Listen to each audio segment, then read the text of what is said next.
Ndindoda kuti nyika isiwe vanhu vangu inguva yedu hatingachatsi kubudirira Mwari ari parutivi pedu rambai muchirwa My hitters don't die, the real hitters gon' shine and my people gon' line Cause we're born to win, yeah, I ain't saying When the hell do I not have to deal? I swear this thing is a real dog. I play fan off the cowards so they can't feel. The wife try to console me like it's coming, baby, chill. She don't understand. I'm the only one that's real. I remember the third grade. Them kids, they had waves. I had them BDBs. You know that Zimbabwe grade. So they do shades and your boy hit the stage. Press play and all the chicks was like, yeah. While boys was moving bricks, I was moving chips. If she gave me calculus, gave her a mouthful of it. Heat rose to this thing, boy, I bet on myself.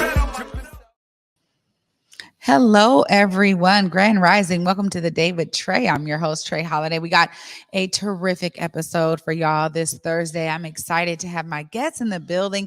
Jeffrey Cheatham II is going to be talking to us about Seattle Urban Book Expo. They have an event coming up later on this month, and so I'm so glad that he's here. And one of my childhood big sisters is in the building. I'm so pumped. Dr. Consuelo Greer is here. She, too, has an amazing event coming up, and we will be able to talk with her about that. So tune in, y'all, because it's a hot, fiery Thursday. We got a lot of good info coming your way. But of course, it is the top of the show, and it's a great time to tag and share the stream. That's right. Now it's your turn to participate by tagging and sharing the stream with folks you feel could benefit from a daily dose of dopeness right here on The Day with Trae. If you can't watch us, you can always listen to us anywhere you find your favorite podcast. Just search Converge Media Network and The Day with Trae. Y'all will find me on Google, Spotify, iTunes, SoundCloud, Apple Music, whichever one is your favorite. Just search for us and you'll find us there. Well, also, before I get into my guest today, honestly, Converge, we lost one of our biggest supporters of all time, and we have a special tribute to his honor. Take a look. Grand Rising and good morning to all of you out there. Welcome to the final episode of the Morning Update Show right here in the Black Media Matters Studios. Dad, June 3rd of last year was the final episode of the Morning Update Show. I took it off air because I wanted to do something different with more purpose. Everyone thought I was crazy, but as usual, you saw the vision and challenged me. You said, son, go out there and tell better stories about our community and make the uplift real. I'm from Fasaha, CEO and founder of Boom Boom Coffee. What up, everybody? It's Acacia Corson. Hello, my name is Jeffrey Cheatham II. Hi, my name is Kalina Bruce. Hi, I'm Avery Barnes. Kyle Boyd, director. Hi, I'm Ashanti Lee. My name is Tammy Wilkins. Israel Presley. Deontay Damper. And I'm Besa Gordon. Hey, what's up, Seattle? It's your boy, Drew High. We have been telling uplifting stories about our community ever since. The exciting thing about all of this is that you have brought to Seattle, to the Central District and throughout the whole community, a special part that wasn't really reported in the way that it is reported now. And that is a true blessing. And we didn't just stop at Seattle, Dad. We went to Tacoma, Spokane, Portland, and all over America with a mission of telling better stories and uplifting Black voices. The support on South Tacoma Way has been extremely amazing, as well as the Black community, in the sense of when they see their people, they're like, oh, we're coming back, we're coming back. Used to big communities, right? Like how you have in Seattle and other big cities. Spokane's not that big, but there's still a nice, thriving Black community here. I've been getting a lot of support from the town lately. It's people that, never really, bought my brand before, kind of seeing like the changes we made and what we on now and the positive things we doing. And these guys and young ladies out here, the fact that they're seeing positive men, mostly men of color, that are saying, we want to give back to you. They're talking to them like they love them. I have a dream. That's what Dr. King said. Have gives hope, doesn't it? Wanted those young men not be afraid to challenge one another when it comes to race. Sit down and say, hey, let's talk. I cherish every moment where I'm on a bike with somebody else similar to me. And when he said, if it is your fate to be a street sweeper. Be the best street sweeper the world has ever seen. That particular part of that speech stuck with me so hard. Whatever I be the very best that you can be. All of my friends, my black melanated people, I'm pushing HBCUs to all of them because there's nothing like it. We are at the George Washington Carver Agricultural Experiment Station. I am a current graduate student here at Tuskegee University, pursuing my master's in animal science, and I've also received my bachelor's in animal science from here as well. I think Ade is one of the best hand lettering artists of our generation. I mean, that's who he was, and it shows. I am so proud to wear this.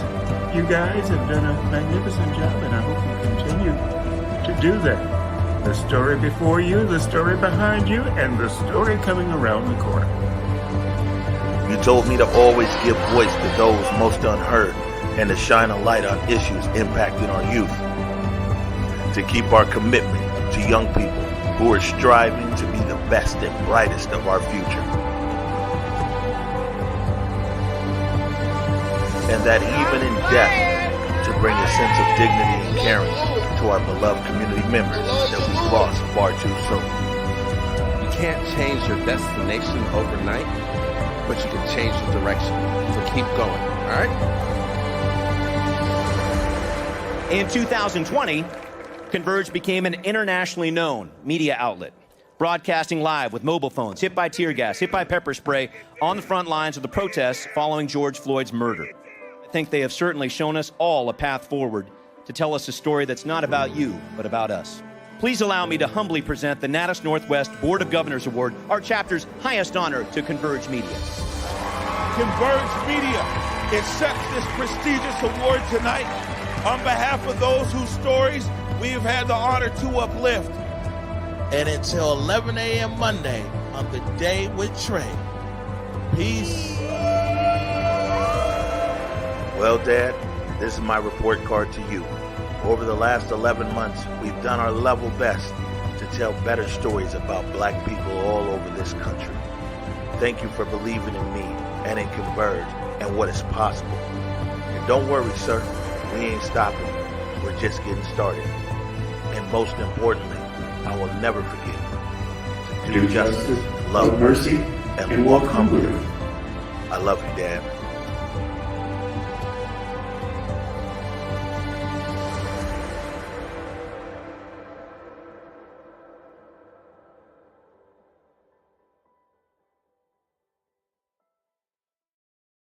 Oh my word.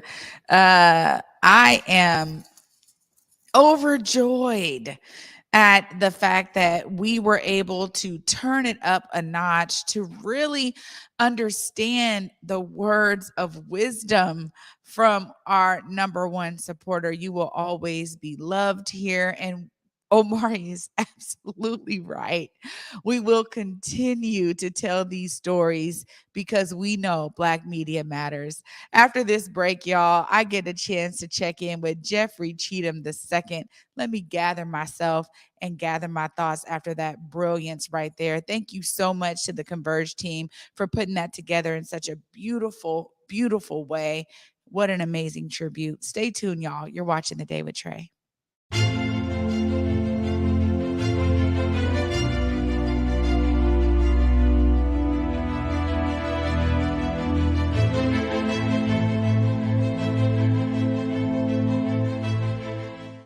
COVID-19 hurt my income, my health, and my family. We were about to lose our home when we heard we might be eligible for homeowner assistance funds from the government. We called 1-877-894-HOME, and a housing counselor stepped in. They talked to our lender and saved our home. Because falling on hard times does not have to mean losing your home. Federal funding details at washingtonhaf.org.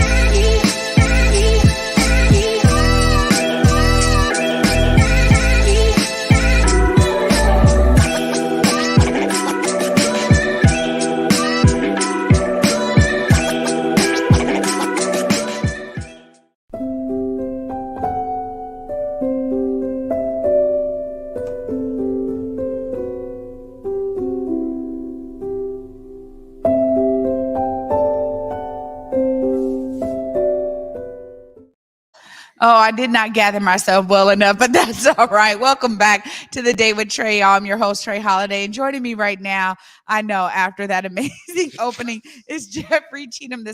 So we can talk about Seattle Urban Book Expo. What's up, Jeffrey? What's going on, Trae? How you doing? Oh, I'm blessed. I am so grateful. When we look at a tribute like that, we look at an opening like that, it is always so inspiring to see the breadth of work that we've been putting forth here. And I know you've been following, you've been watching, you've been a part of it. You were in that video there too. Yeah. Just before we get into it, I mean, how did that resonate with you? I know both of us were over here trying to gather ourselves. You know how you try to fight a feeling. So when I was watching that, I was trying so hard not to cry, but it got me. Yeah. That was a beautiful tribute. So shout out to Converge, man. Like I need more. I need to gather myself on that. That was a lot. So, well, in a good way, that was a lot in a good way. So what I told myself this morning was, let me not watch this beforehand, because I want to be in the moment when it plays right here on this show. And I'm overjoyed. That's the word that comes to my brain, because that's really what the tears represent, is like, wow, the breadth of work. I remember the early discussions about how we wanted to build and grow and all of the ideas and the vision, and just to see it, so inspiring. Yeah. But you also are doing some inspiring work here. I mean, we need more books in the hands of children. Tell us a bit about Seattle Urban Book Expo for those who may not know. So I am the executive director of the Seattle Urban Book Expo, and what we do is we help Black and Brown authors navigate self-publishing by offering writing and promotional services. I started in 2016. I'm a children's book author. I found that finding the resources and information to self-publish was scarce, and I've interacted with a lot of people in my community who felt the same way. So since 2016, I try to cultivate a space where people who want to publish a book, it's a lot easier for them to do so because of the information that we provide. Yeah. And we've expanded by doing different types of events. It started off with our big event, which was the Seattle Urban Book Expo, where we had authors from all over the country come showcase their books for the Seattle community. And now we are doing more stuff like the Children's Book Day that we're hosting in May 27th. Yeah, so I got to ask about you a little bit before we get into the event. What has you saying to yourself, I need to write books? I want, what's in my head to be in the hands of children. Tell us about your journey. My journey started with my daughter.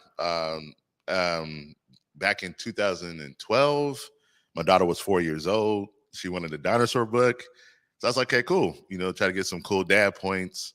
I took her to the Barnes & Noble on South Center, Tequila. Looked in the children's book section in Barnes & Noble, but I didn't see any dinosaur books. But then I noticed something else. I didn't see any characters that looked like my kid. And a light bulb went off, and I was like, oh, let me write a children's book. But as soon as I was like, let me write a book, I couldn't find information. It took me 2 years to publish my first book, which was the Family Jones and the Eggs of Rex, which is the dinosaur book I promised my kid. And since then, I just start realizing how impactful a child's imagination is to their development, with the stories they read, with the TV shows they watch, because of how I grew up.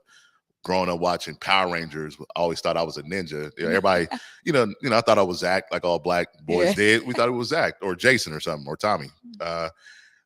Doing that, and just realizing I wanted to do my part in the community with the next generation by showing them that they're not limited in what we see in books, like what society tells us. So that's why I try to use books to let them know that they're bigger than what society tells us. Yeah, well, kudos to you for not only doing your own self-publishing, but then helping others. I mean, that's, and also to get all the dad points go to you for writing the book. When you said, baby girl, I don't see it on the shelf, but don't worry, it's right here, right? I mean, that right there is such an inspiring story too, for you to be able to bring that out in the ways that you have.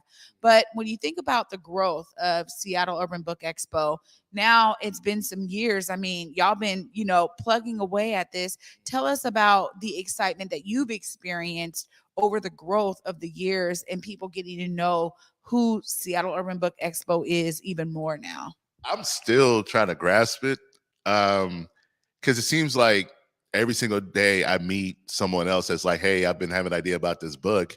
And I'm so honored and humbled by the opportunity that they want to work with me, or they reached out to me, or they heard my name, like, hey, talk to Jeff, because that means that I'm an asset to the community, which, you know, I'm grateful for. You know, I just looked at it as, I just want to help my people do something that they wanted to do and give them information about it. But as the years have passed, it's been crazy to people know me as a book guy, especially growing up, you know, in the CD where, you know, CAYA, CD Panthers, Rotary, and sports. That's all I had access to. That's all I wanted to have access to. But now to think that my name is attached to literature, that's filthy to me, man. So, I love that. So, yeah, so I take it, I don't take it lightly. I love it. And that's why I try to do the best I can by with presenting an opportunity for people to not only learn how to write books, but to make sure that their books are on a platform for other people to see, which then can inspire somebody else to want to write a book as well. Yeah. Well, I need all the books out there. I mean, you know, you're right. You're absolutely right. And it's so interesting because I think all of the creators out there, and the fact that if we just start having these exposure to these kinds of books to showcase to our young people that's okay. You can be centered, and you can be centered when we're talking about dinosaurs. That is already like such a niche. We oftentimes, I've seen a lot of books for young folks, young Black folks, and our young scholars. And oftentimes it's like a personal story. So I love that it's like, no, in everyday environments, in the same exploratory ways that we see all these other children's books, you know, fairy tales and things like that. Let's be fun and explore all of that so that it doesn't have to be just like centered on the character, or like this kind of character development books, which I think are so important too, right? So we need all of them. But I love hearing like the style of creativity, and it is dope that your name is being spoken about in these areas and in these arenas. Folks know you because you're doing the work, and that's really what it is, you know, right? I think there's always something to be said for those of us who put ourselves forward, and both you and Consuelo really are showcasing that to me again today. I know this, for me, this is the platform. I'm like, hey, how can I do my part to elevate what's happening here? You know, what you saw there. How can Converge do our part to elevate and uplift Black voices, Black stories? So I love this. Make sure folks know right there how they can contact you, how they can learn more about this amazing event. Tell us more. All right, no problem. So the event coming up is the Children's Book Day. It's on May 27th from 12 to 4 p.m. at Town Hall, Seattle. You can hear about it. Just visit our website, S.U.B.E.Seattle.com. Check out our Instagram at Seattle Urban Book Expo. And the idea for the event for the Children's Book Day, I have 16 BIPOC authors, all genres from early reader to young teen, and they're going to be there with their books. So if you don't find yourself, or if your kid doesn't find yourself in one of these titles at this event, then I'll consider that a failure. I try to make sure that I have a wide range of titles and books there to show the show for the community on May 27th. We've partnered up with Town Hall Seattle. We partnered up with Acts on Stage. We've partnered up with the Seattle Seahawks, with the Reading Partner Seattle. So this is a full community effort to show our kids that they matter, that they're in books too, and they are heroes, they are wizards, they are warlocks, they can conquer dinosaurs, they can do all that.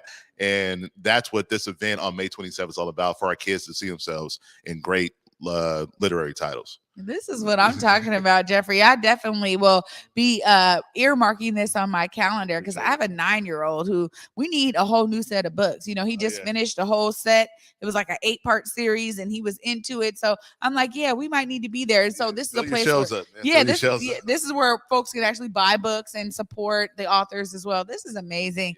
Jeffrey, thank you so much for your work, and thank you for being here. Anytime Seattle Urban Book Expo has anything you want to share, the Day with Trae is always the space for you. I appreciate you, Trae. Thank you so much. Absolutely. Yeah, and also May 27th, Children's Book Day at Town Hall Seattle from 12 to 4 p.m. Yeah, check it out. Thank you. Thank y'all for listening here to this inspiring story of why he even wrote his first book. You gotta love that. Of course, the inspiration will continue because Dr. Consuelo Greer is in the building. We'll be talking all about an amazing event she has coming up for some DEI professionals to make some connection together. Stay tuned after this short break, y'all. You're watching The Day with Trae.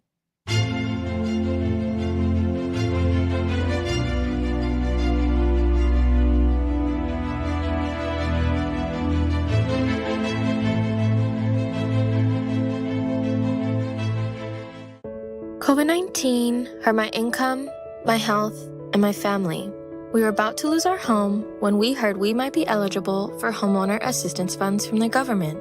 We called 1-877-894-HOME, and a housing counselor stepped in. They talked to our lender and saved our home. Because falling on hard times does not have to mean losing your home. Federal funding details at washingtonhaf.org. Hey guys, Besa Gordon here, and before heading to Belize, Trae Holiday and I had to make sure we linked up with our good friends over at Market Street Shoes to, of course, grab a few things for the trip. From bags to socks, shoes, sunglasses, earrings, and more. Before going on any trip, make sure you stop at Market Street Shoes. Trust me, you'll find just what you need to make your trip not only enjoyable, but fashionable.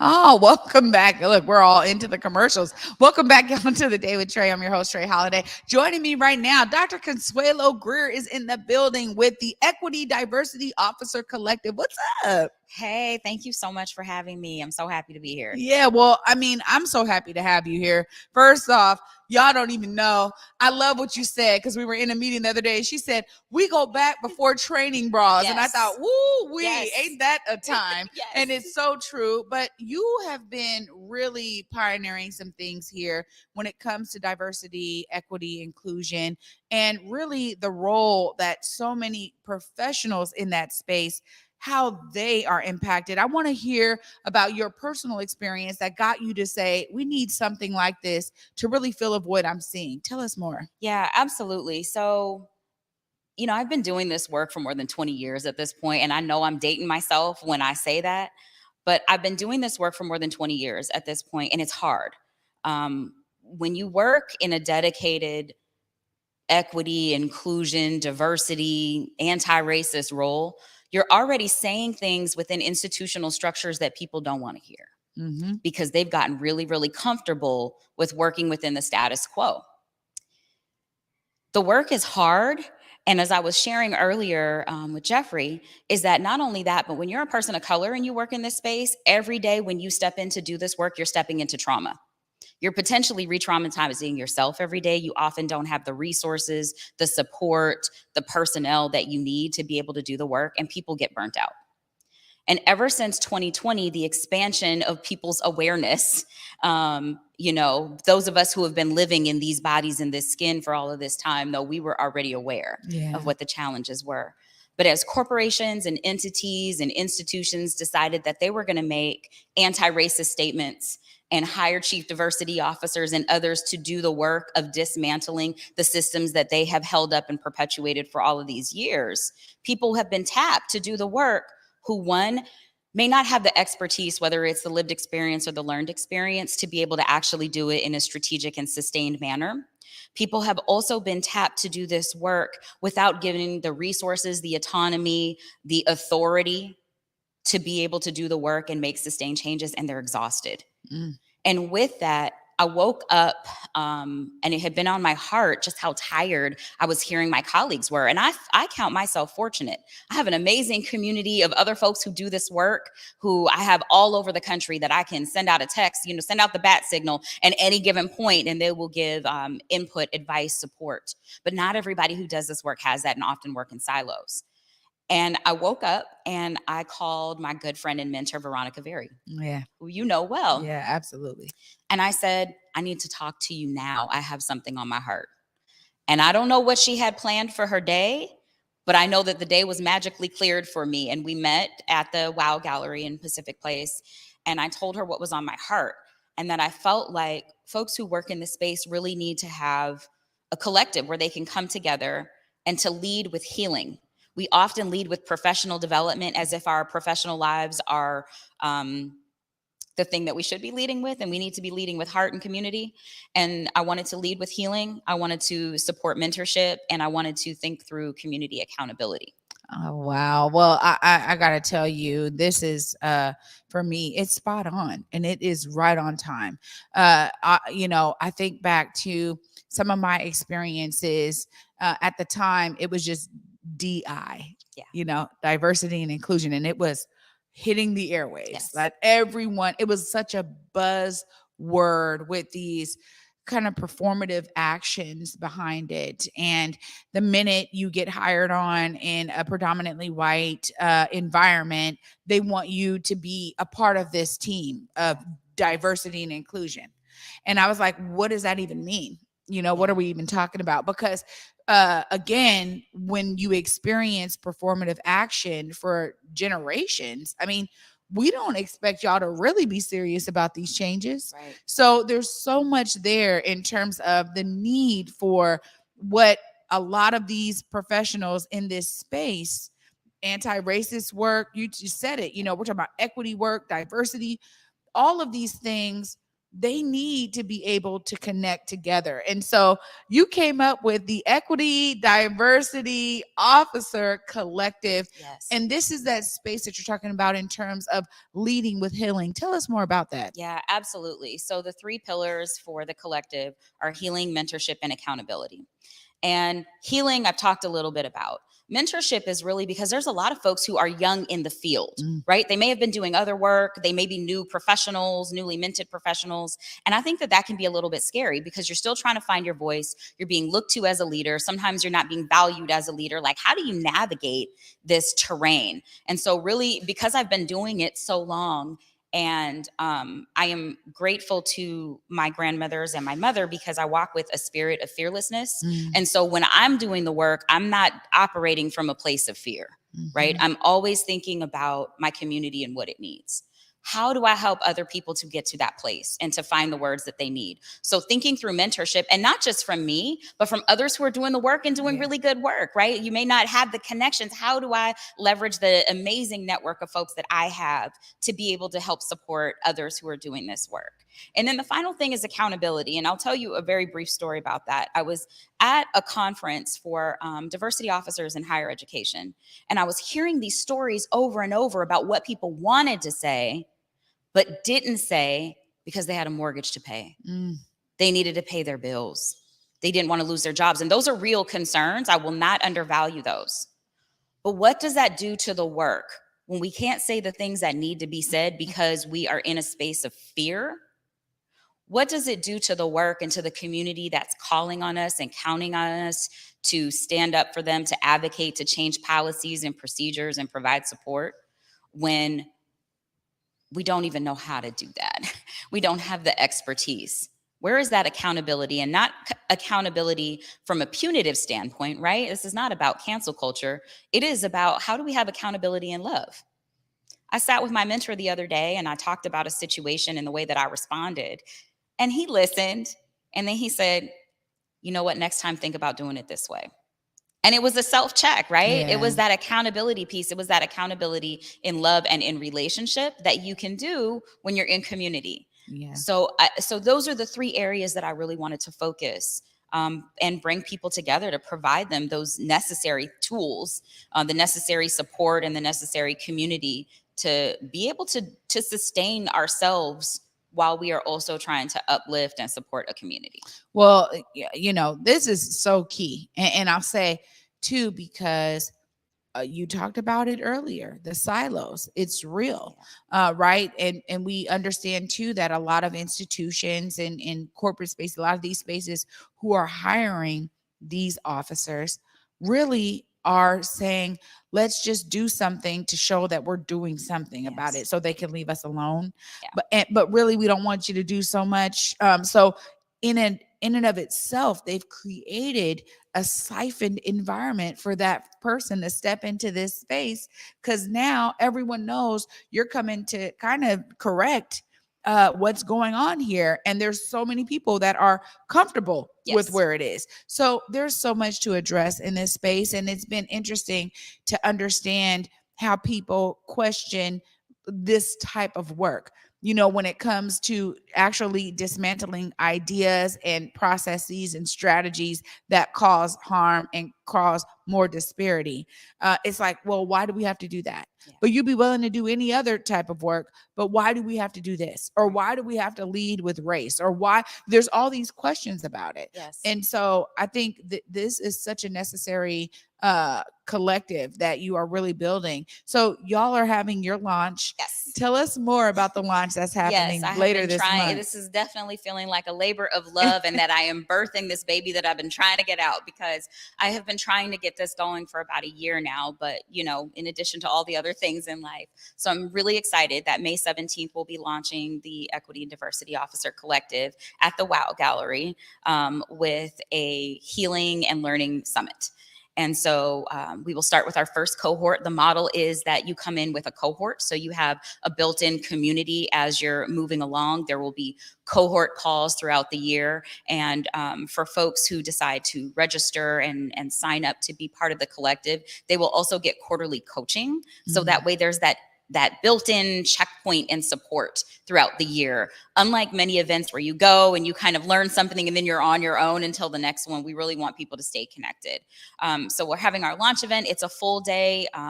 We begin with a guided healing portion with Veronica Berry, which is going to be amazing for everyone. I'm looking forward to that for myself as well.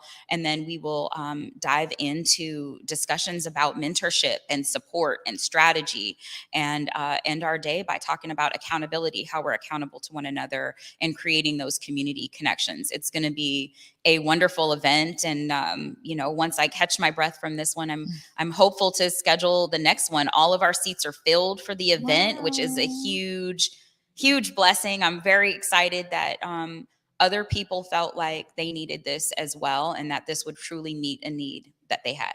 Well, you are fantastic for, again, utilizing your lived experience to make the world better for those who are experiencing similar events and occasions like you have and others have. And you know that when you have a need, I love how you said, if this is a need I'm feeling, who else is feeling this need? And let me fill the void. Dr. Consuelo Greer, thank you so much for being here.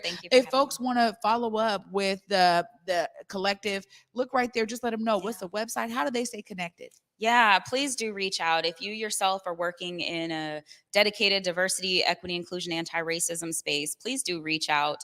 You can find us at theedocollective.com. You can also email me at consuelo@theedocollective.com.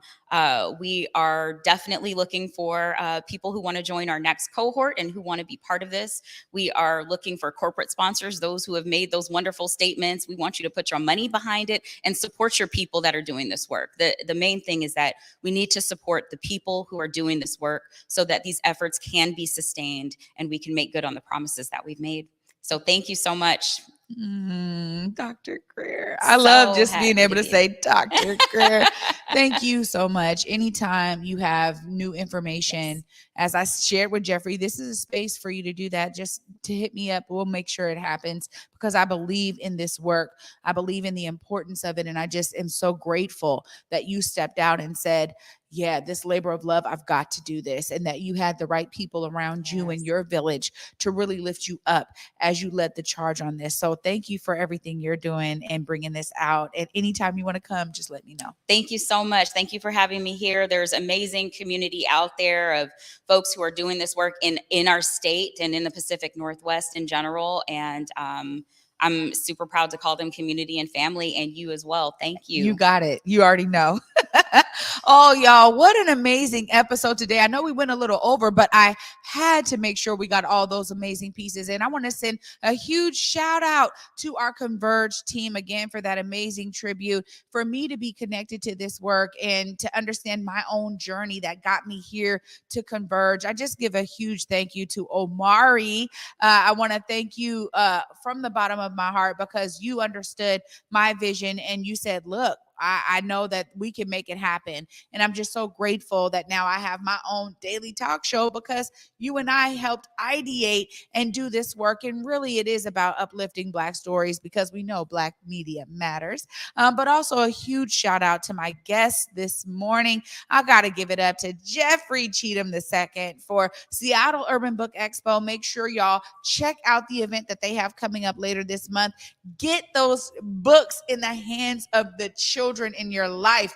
I'm excited, because I'm like, my son's gonna walk away with a whole bunch of new books and new ways of seeing himself in literature, thanks to the work that they're doing there. And of course, huge shout out to Dr. Consuelo Greer for being here and opening the Equity Diversity Officer Collective. It is so necessary for us to be able to bridge the gaps. And y'all know I'm inspired. I want y'all to be inspired by the stories my guests shared here today, and also be inspired by that reel you saw earlier about the breath of Converge, the life of Converge.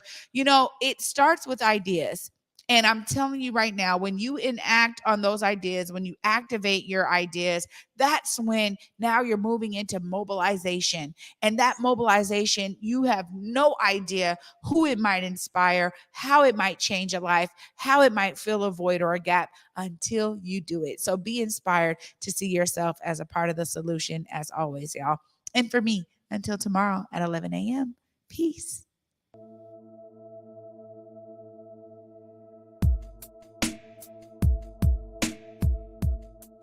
Converge Media produces culturally relevant content for Black and urban audiences. Our coverage is raw, transparent, and objective, praised by community leaders, government officials, and residents. Support Converge Media today via Venmo, Cash App, or PayPal at Converge Media.